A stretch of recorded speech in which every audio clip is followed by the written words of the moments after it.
Hi, everybody. Doug Miles along with Ed Schneider here at Irick Field on the campus of Sarasota High School for our Sarasota Millionaires postgame report. And, Ed, as we look at this game coming in, always a great rivalry between the Sarasota Millionaires and the Braden Gladiators and the Florida Football Alliance. Got off to a very shaky start for the Millionaires. 2 turnovers put them in a hole early. Yeah, within the first minute of the game, the Millionaires had fumbled the ball twice deep in their own end of the field.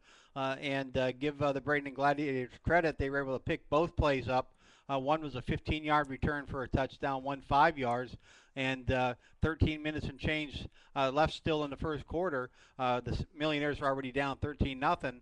That set pretty much the tone for the rest of the game.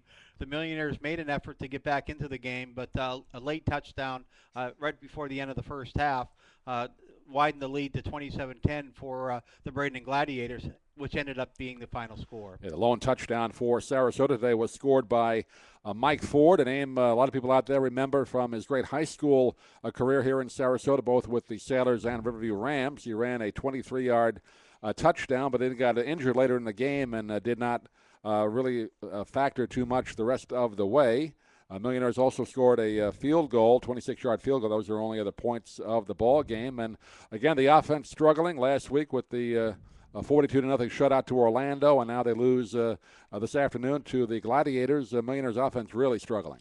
Well, it starts up front, really, and offensive line was not able to handle that defensive front for the Braden Gladiators. They were applying pressure to Mike Peterson all day, and they did a nice job of setting the edge, keeping him in the pocket so he couldn't use his usual scrambling ability to get outside and find open receivers. Instead, they were keeping him bundled up in there and ended up sacking him a number of times for some huge losses. And as far as the running game goes, that defensive front was penetrating as well. Very few openings there for the running game. And once Mike Ford went down, they really lost their most consistent runner. And that pretty much told the tale for the Sarasota Millionaires as they got shut out in the second half, unable to come back from that 27-10 halftime deficit. The Millionaires really trying to find a quarterback that they can win with. Teron Weathersby, who had started for most of the year at quarterback, did not play at all today. Mike Peterson went the entire way. They also signed Josh Blanton during the week, the Millionaires did, but he did not play at quarterback, made a key interception in the ball game, made some good tackles as well. But right now the Millionaires will have to find some way during the practice this week to find a way at quarterback to get that offense moving. They will play next week, at least it's scheduled right now, to travel up to Duval County up in the Jacksonville area to take on the Vipers next Saturday afternoon. There's a possibility that game will be a home game, we're told, so we'll let you know about that on the website, SarasotaMillionaires.net and DougMilesMedia.com. But it doesn't get much easier for the Millionaires as they go the rest of the way. It's only a 10-game season. They're already 1-2 in divisional play, and it's going to be very tough now to make the playoffs. Well, to their credit, the Millionaires defense played a good game. The first half, it was about even yardage-wise, about 145 to 141, slight advantage to the Millionaires. Difference being that the 2 short field fumble returns for touchdowns. On the second half, the teams played evenly. Both defenses really were applying pressure to the quarterbacks on both sides. So if the Millionaires have something to hang their hat on, even though they lost this game, it's how well their defense played.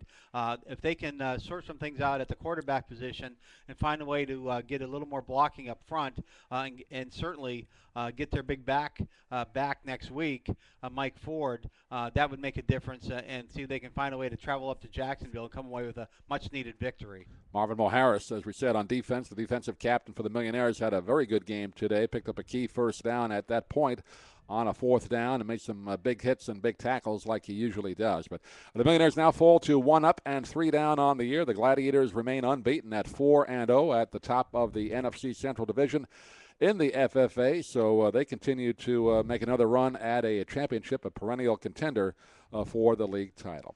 Final score once again today from Irick Field in Sarasota. The Braden Gladiators 27, the Sarasota Millionaires 10. For Ed Schneider, Doug Miles saying thanks for watching. We'll see you again next time here on the Sarasota Millionaires Football Network. Good night.